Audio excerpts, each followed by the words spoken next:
रथ एक तूफान के केंद्र में स्थिर था। चारों ओर शंखनाद का शोर, पर अर्जुन के भीतर एक भयानक सन्नाटा।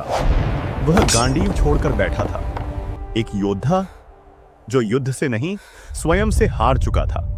और तभी इतिहास का वह सबसे महान संवाद आरंभ हुआ। युद्ध के मैदान में प्रकट हुआ जीवन का अंतिम सत्य।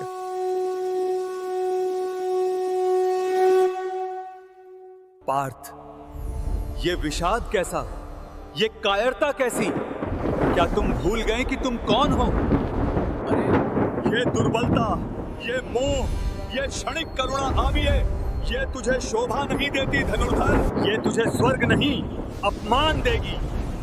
उठो, इस क्षुद्र हृदय की कमजोरी को मसल डालो और खड़े हो जाओ परंतप।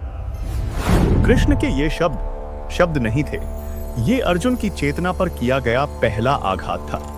अर्जुन ने सिर उठाया, उसकी आंखों में आंसू थे, पर अब उसके भीतर विद्रोह नहीं, जिज्ञासा थी। हे केशव, मैं नहीं जानता कि क्या सही है क्या गलत। मेरा मन धर्म और अधर्म के बीच फंस गया है। मेरी बुद्धि भ्रम में है। मैं आपका शिष्य हूं माधव, मुझे उपदेश दीजिए, मेरा पथ स्पष्ट कीजिए। यदि ज्ञान सब कुछ है तो फिर कर्म की ये क्रूरता क्यों?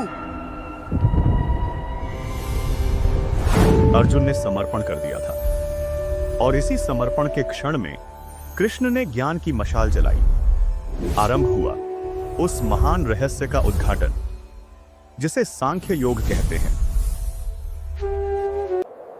पार्थ, तुम शोक क्यों करते हो? तुम जिसे मरा हुआ समझकर रोते हो, वो वास्तव में कभी मरा ही नहीं।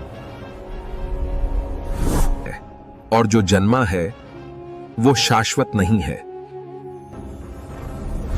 जैसे मनुष्य पुराने वस्त्र त्याग कर नए धारण करता है, वैसे ही आत्मा एक जीर्ण शरीर को छोड़कर नया धारण करती है।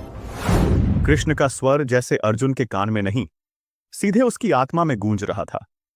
यदि मैं शरीर नहीं आत्मा हूं तो भय किसका? यह था बोध का पहला चरण।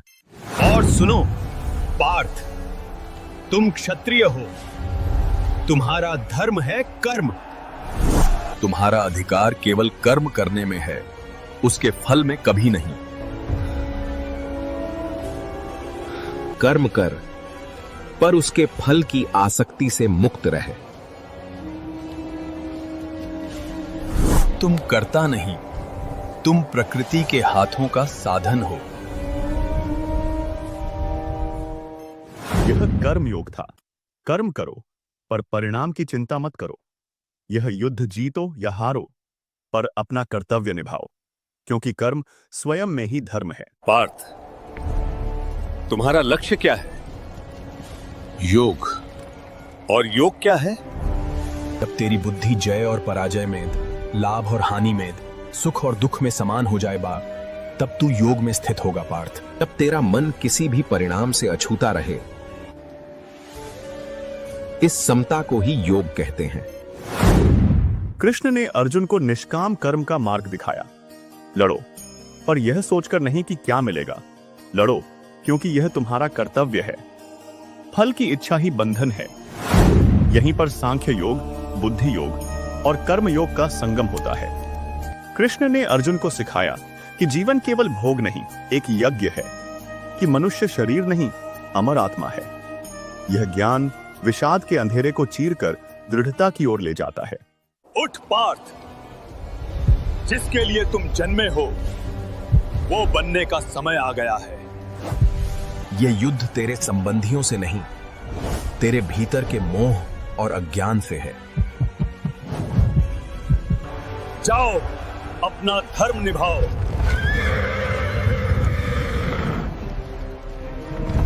राजन, कृष्ण के ये शब्द सुनकर अर्जुन ने अपने गांडीव को फिर से मजबूती से पकड़ा।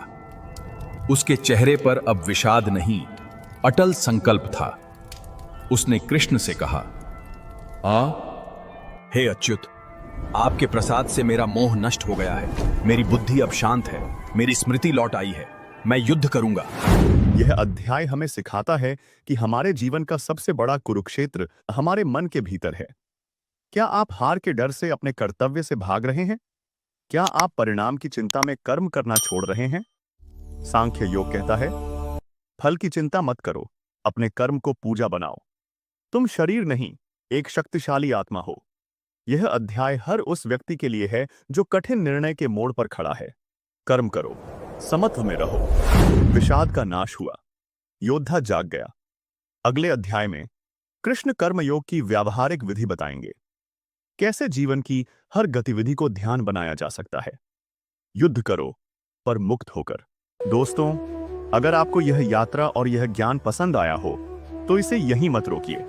ऐसी ही और अद्भुत कहानियां और रहस्यों को जानने के लिए देव श्रुति परिवार से जुड़िए।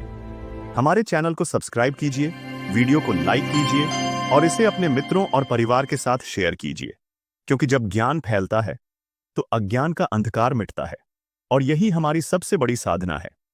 तो मिलते हैं अगले वीडियो में एक और नई कहानी और नए दृष्टिकोण के साथ। तब तक के लिए नमस्कार।